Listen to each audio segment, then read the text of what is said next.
Vladimir Putin says Russia will pass through its current difficult phase and emerge victorious, as the president took power for a record-breaking fifth term.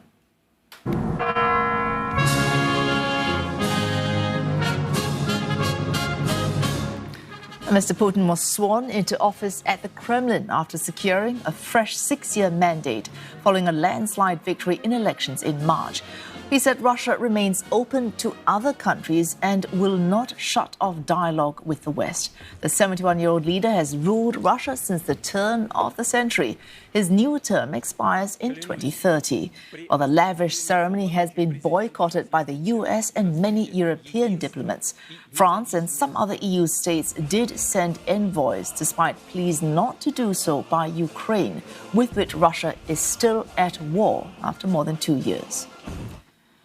And for more, Dasha Chernyshova joins us live from Moscow. Dasha, Mr. Putin begins this new 6-year term with the war in Ukraine appearing to be going his way largely, an economy that has survived, indeed grown despite Western sanctions.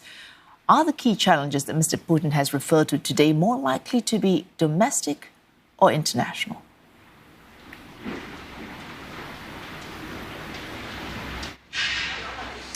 Well, indeed, we understand from the speech that the Russian president has given on his inauguration for his fifth term that there are challenges, that there are the difficult times for the Russian people and the Russian government as a general, and Moscow will be emerging even stronger than it is today, according to Vladimir Putin. So those challenges are related to both domestic and international agenda.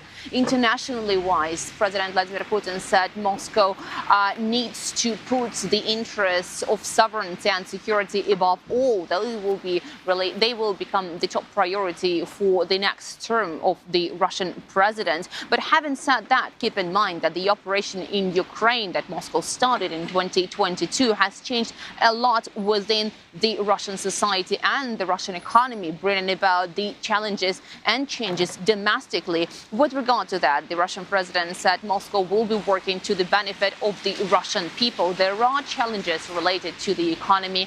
There are challenges related to the demography, which is paramount for the economic development, and all of those will be prioritized during the next 6 years that President Vladimir Putin will be holding the top elected office.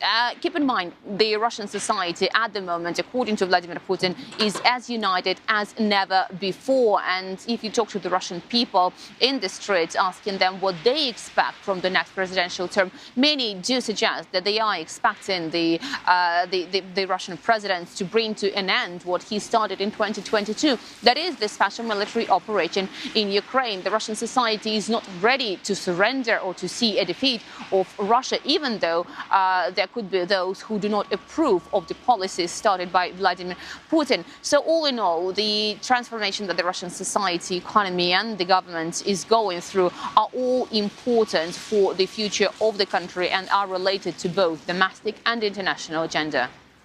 Dasha, speaking of transformation, the swearing in of a new president in Russia often triggers a government reshuffle. What changes can we expect to see this time around?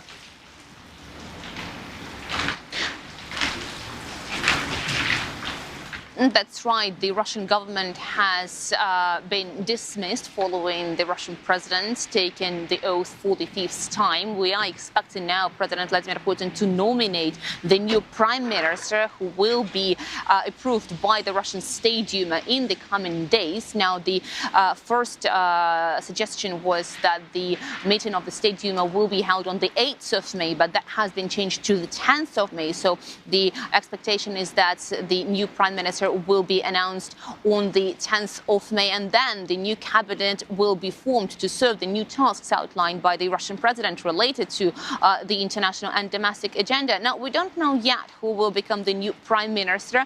The stability and continuity are set to be the top priorities. So the hope for the Russians is that the new prime minister will be continuing the policies and improving those that have been started before. But interestingly, President Vladimir Putin in his speech said that the participants of the operation in Ukraine should be more involved into this state running.